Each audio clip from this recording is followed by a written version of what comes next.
All right, what's going on, guys? Gave my third speech in Toastmasters, so I'm about to review that with you guys. The topic of my third speech, the prompt of it was to focus on vocal variety and body language.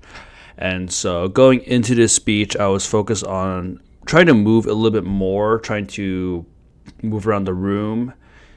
And something that I noticed from reviewing my first two speeches is that I have the tendency to, when I stay in one place, I tend to like sway side to side, and then for me it's like I'm trying to get my energy out, but I'm either afraid to or I just don't know how to. And so for this purpose of this speech, it's to focus on improving that body language as well as that vocal variety of just being able to talk a little bit in different tones, different pitches, different volumes to emphasize certain key points during the speech. And so the speech, I also took a different approach to it. Instead of scripting out the entire speech and trying to memorize it and going word for word, I decided to outline it and just go over it and just have a general sense of the outline of the speech. And where I got this idea from is from this book called Think Faster. And the premise of the book is just how to improve your public speaking, how to improve your improvisational speaking better. And one of the tidbits that it had was when you script and you're trying to recite it, or when you pre-plan something and just trying to stick to that script, when you mess up or if something is not like 100% of what the script should be, that could throw you off. And I felt that happen, especially my second speech. I scripted everything, and then I noticed either I was going out of order, or I forgot something, or I forgot to say a certain word I want to say, and then that threw me off. And then now I'm not in the moment. I'm not able to give as good of a smooth speech. And so that's one of the things that I did differently coming into this speech. And so let's review it together. Thank you. Oh, 5-7. Yep. Thank you, Mr. Toastmaster. Good evening, fellow Toastmasters. So the plane lands, and I distinctly remember me and my girlfriend getting out of the airport, and we're just excited. We're excited, but we're also nervous. But we're looking forward to the adventure that is in store. See, this is our first time in this particular country. I am glad about my body language. I'm moving around the room a bit more. I also have a tendency, I find, to look down, and that's when I'm just trying to think and focus. But all the other times, I do make pretty strong eye contact for everyone. So just something that I observed. On this particular continent, and we're just ready for adventure. So as with any trip, when we come out of the airport, we're planning how is it we're going to get to the hotel. Now we're a bit tired, we're a bit jet lagged, we have all this luggage with me as well, so my girlfriend suggests, hey, let's just take an Uber. It's like a 60-minute ride, straight shot. But me, being the adventurer I am, I want to do what the locals do. I want to take public transport. So we go back and forth a little bit, and me being the stubborn person I am, she eventually relented. So off we go, taking the public transit. We're going to take the train, the subway, the bus, just to get to our hotel. One of the things that I liked about this speech from my previous one is that one of the things that I learned is it's important when speaking to react, to respond to the audience, to take their feedback. You want the audience to be invested. You want them to participate in your speech. You want to take them along that journey. It's always that what's in it for me, like when you're trying to buy something or if you're trying to sell something. An audience feels the same way. What's in it for them? Otherwise, they'll just zone out and like not pay attention at all, which I felt like is what happened during the second speech. And so for this one, I did try to paint it more visual so that people are with me during the speech, as well as just having more fun, having more attention, just to be able to maintain their attention. We're on the air train. I'm looking outside. I'm seeing all these beautiful lemon trees. I'm seeing all the valleys. I'm seeing graffiti on the walls. I'm seeing litter. I told my girlfriend the plane didn't leave from New Jersey. Like, where are we? So fast forward a bit. We get into the subway station. The subway makes the New York subway system look immaculate. Okay. So we're in the subway. Some guy's next to me, and then I just feel him just leaning closer and closer towards me. Then the crossbody bag I have, the zipper starts flickering. Nothing happens though. And then afterwards, we're taking the bus to get to our hotel. I really like my body language there, just like performing. I guess there was a video I did watch recently that someone like criticized Toastmaster, and they were saying like something along the lines of like it's like more like acting and such, and I can see that. I can see how it could be like a theater thing or be perceived that way. But I thought it was something cool and neat for me to try out, and it seemed like the audience did appreciate it, and it seemed like the audience did welcome it. So I think it's pretty neat that I was able to come up with that. And then starts this torrential downpour of rain. So we walk through the rain, get to our hotel, and we just decide, okay, that's it. We're staying here for the night. We're done. And that was my first day in Italy. And I'm sure everyone else here has some sort of travel story or travel mishap or some similar experience as to what I just shared. And I'll say that later on, that trip actually does become one of my most favorite, memorable trips I've had.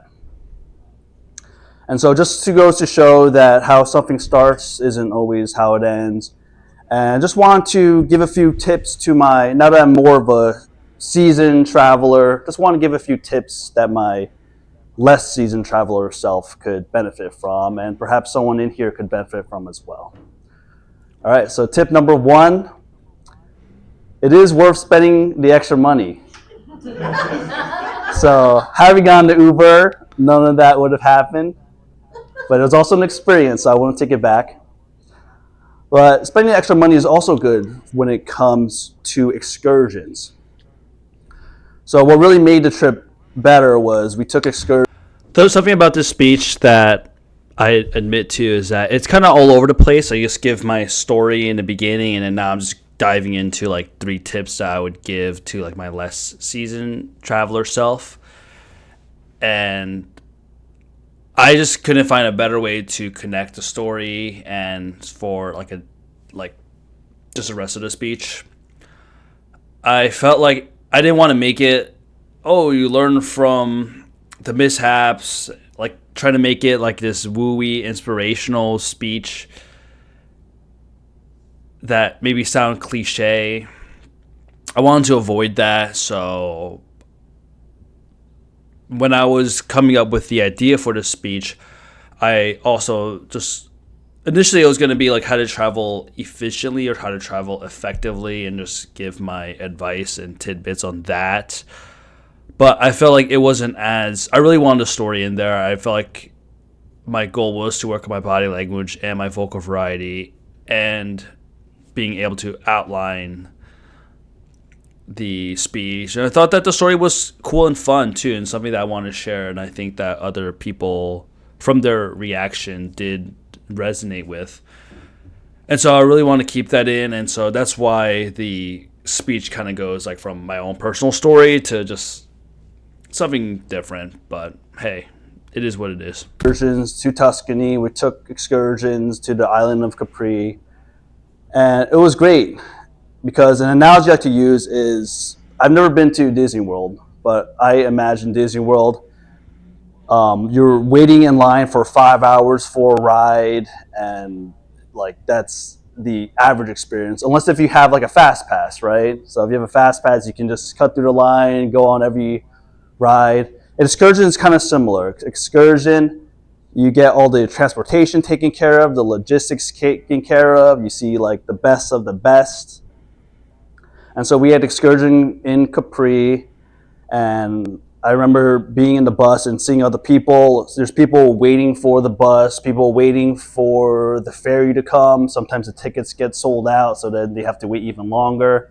But because we got the excursion, then we just pretty much got like a fast pass towards everything on the island. So that's tip number one. Tip number two, travel insurance is always worth it. Definitely get it. And this isn't from personal experience, but as you guys know, I'm a physical therapist. So I had a coworker who had a patient who actually was also traveling to Italy. And in the bathroom, they actually slipped and fell, and they fractured their spine. And from what my coworker told me, the patient said she was in the hospital. No one spoke English to her.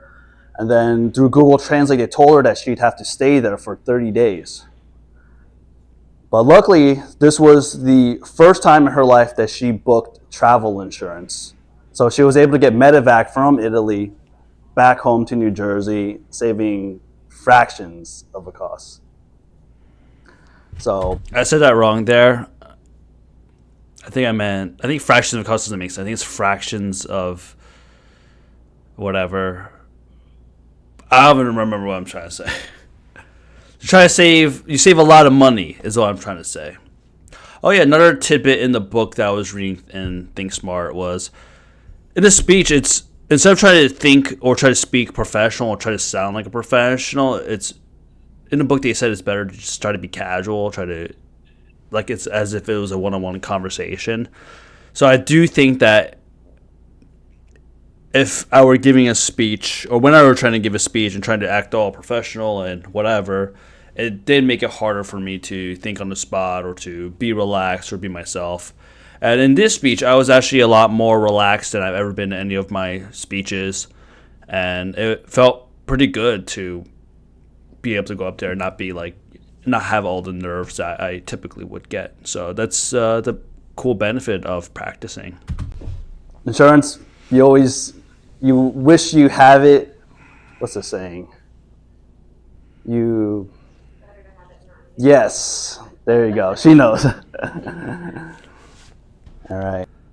That was something that I never planned to add in. I was just all off the top of my head of, let me just add like this saying because I think it'd match it. And I was trying to say it, but then I just totally blanked out and totally forgot about what the saying was. And I took time to think about it too. That was a cool thing that I noticed for myself, that I gave myself I paused, I took a breath, gave myself some time to try to attempt to think about it, and even just posed it out, just even got my thought process out there, like, what am I trying to say? And then someone luckily from the audience was able to help me. And my third point is just to roll with the punches, right? So my experience that I had, though it started off as a huge negative experience, my girlfriend and I were like arguing. We're like, we're never coming back here again, or we're just going to stay in the hotel and that's it because it's safe. I was talking really fast there. But it's important to make the most out of it, and you can't have the highs without having the lows. So that's just all I want to share for today, Mr. Toastmaster. Thank you. I could have ended it a bit better, like a summary of what I was saying, kind of like what I did in my previous speech. But when I was practicing it, I would always either go overtime or go close to the time, which is going to be 7 minutes. And so I never really rehearsed a formal conclusion or ending. Probably something I should have done. Probably something I could have done and still gone over, but give a better speech. But yeah, overall, I think that it was a pretty successful speech. I think I met my goal of just improving my body language and improving my vocal variety, as well as working on those things from that public speaking book that I'm reading. And so, yeah, I think that it's been pretty good. I think that is it for this video. Just wanted to, again, come on and just review and go over and react to my third video. And this coming week, I'm not going to be giving a speech, but I'm going to be a Toastmaster. So my following video is just going to be me talking about my experience of being a Toastmaster. And that's going to be the host. So where the gentleman in the hat is, that is a Toastmaster. So looking forward to that. All right. Peace.